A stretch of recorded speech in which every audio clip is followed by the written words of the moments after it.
the other side of the table so the ministers can enter.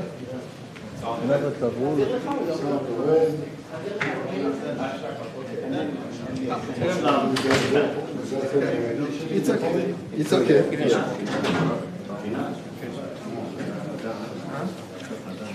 You are here with your flag here.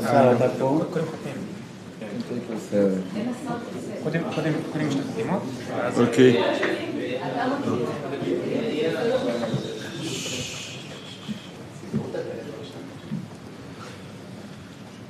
Good afternoon, Your Excellency. As we welcome the Minister of Foreign Affairs and International Cooperation of the Republic of Rwanda, His Excellency Olivier Jean-Patrick Nduhungirehe, and Minister of Foreign Affairs of the State of Israel, His Excellency Gideon Saar. We will begin this ceremony with signing of two documents. The first would be a cooperation agreement between the government of the State of Israel and the government of the Republic of Rwanda on cooperation in the fields of basic education, ICT, TVET, higher education, and scientific research. Please, you may sign the document.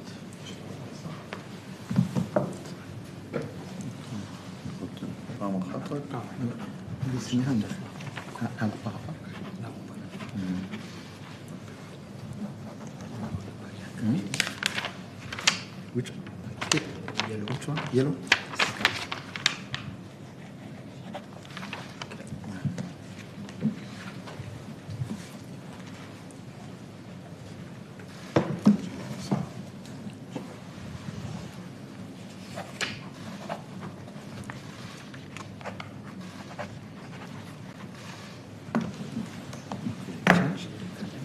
We exchange, yeah? Yes. The ministers will exchange agreements now.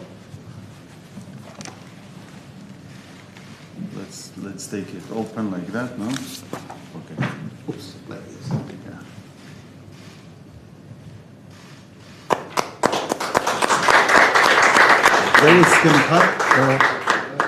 The second document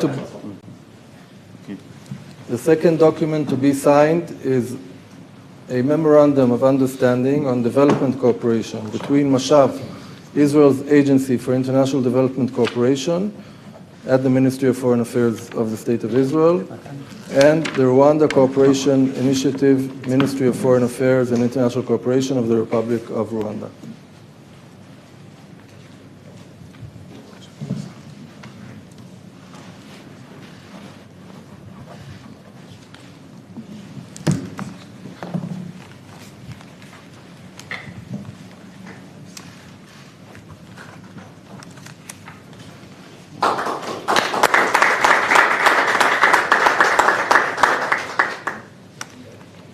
Thank you. We will hear now statements from both ministers. First statement from the Minister of Foreign Affairs of the State of Israel. Foreign Minister Olivier Nduhungirehe, it is a pleasure to welcome you to Jerusalem, the eternal capital of Israel. Your visit reflects the friendship between our countries and the relationship we are strengthening today with new agreements and cooperation. Mr. Minister, Israel and Rwanda are two small nations with difficult pasts, but a great belief in the future. Both our peoples have suffered the worst tragedies. The Jewish people suffered the Holocaust. The Rwandan people endured the genocide against the Tutsis. Different histories, different regions, pure evil. Yet, our nations did not allow tragedy to define our future. Instead, we choose to rebuild. This shared experience creates a unique moral and natural bond between our countries. I'm very pleased that we are sharing knowledge in the field of remembrance and education. Speaking about genocide, I must address the appalling remarks made a few days ago by Turkey's foreign minister. The foreign minister of the country that will host tomorrow the NATO summit. He said of the Jewish state, I'm quoting, "These people have become a burden that humanity can no longer bear." This is a sentence that sounds very familiar to sentences from about 100 years ago. To speak about a people as a problem for humanity, what do you do with a burden that you can no longer bear? These words are a clear call for genocide. The Jewish people know very well what happens when such words are allowed to go unchallenged. The first step to genocide is dehumanization. This is the first step. Mr. Minister, Israel and Rwanda demonstrate that nations are not measured by their size, but by the determination and resilience of the people. Both our countries have turned great challenges into amazing achievements. Rwanda has become one of Africa's fastest growing economies with a vision for innovation and development. Israel, despite constant security challenges, has become a global center of technology, science, and entrepreneurship. We understand that any nation's greatest resource is its people. Looking at the agreements we have signed today, we can see our partnership is making a real difference, training the next generation of leaders in agriculture, innovation, education, higher education, and more. Today we will also speak about the many challenges confronting our regions. I welcome the peace agreement between Rwanda and the DRC, which was reached a year ago and signed in Washington, D.C. in December. We, of course, support the full implementation of the agreement.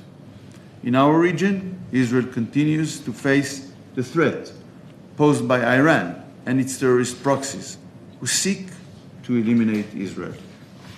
In the face of challenges, we continue to build and develop. Our economy is very strong and share our knowledge with our friends. Mr. Minister, it is a pleasure to welcome you to Jerusalem, and I look forward to our discussion, more exactly continuation of our discussion we begin in our tete-a-tete meeting. Please, Minister, the floor is yours. Thank you very much, Your Excellency Gideon Saar, Minister of Foreign Affairs of the State of Israel, members of the press, ladies and gentlemen. Allow me first, Minister, to express my gratitude to you for the warm welcome and generous hospitality extended to my delegation since our arrival in Israel. I also thank you for the frank, constructive, and forward-looking discussion which allowed us to make progress on key areas of cooperation, review the main pillars of our partnership, and further strengthen the foundations of our bilateral relations. Yesterday, as I told you, I had the privilege of visiting the old city of Jerusalem and the Western Wall, which enabled me to understand the long history of the state of Israel and of the Jewish people. This morning, I visited Yad Vashem, where I met its chairman, Mr. Danny Dayan, whom we recently hosted in Kigali during Kwibuka 32, which is the annual commemoration of the 1994 genocide against the Tutsi in Rwanda. These visits allowed us to better understand the history of this country and reflect on human experiences that continue to shape our countries. You know, I learned when I was a kid about the Holocaust in movies. I was telling Diane that I learned about the Holocaust first with the miniseries Holocaust. I don't know if you watched it with Meryl Streep and James Woods, which was the history of a family of German Jews, the family Weiss, in which only one member survived, but I thought that it was fiction, that it was not real history. But I was shocked to learn that it was a true story, but then the similar tragedy happened in my own country, which allowed me to reflect on the limits of a human being, which can decide to solve any problem, to exterminate a whole people from the newborn to the dying old man or old lady. So it was important for me to have this experience at Yad Vashem. Rwanda and Israel share strong ties that go beyond diplomacy, and both our countries, as I said, are marked by difficult histories and profound tragedies. But what defines us is, as you said, the resilience of our peoples and our determination to turn adversity into progress, to turn the tragedy of a genocide into socioeconomic transformation, into resilience, into innovation, to really write a new chapter to our peoples. We also understand, perhaps more than many others, what it means to face existential threats and the importance of safeguarding peace, security, and national resilience. Today, as you noted, we signed 2 memoranda of understanding, the first between Mashav and Rwanda Cooperation, which reflects our shared commitment to exchanging development experience and homegrown solutions, and the second on education, which will strengthen cooperation between institutions of both countries and expand exchanges, training programs, and capacity building opportunities. We also exchange views, and will continue to do so, on the security situations in our respective regions, and reaffirm the importance of dialogue, diplomacy, and international cooperation. Today's discussion and agreements reflect the strength of our partnership and our shared ambition to deepen cooperation for mutual benefit. I'm confident that this visit will bring a new momentum to Rwanda-Israel relations. I thank you. Toda Rabba. Is it?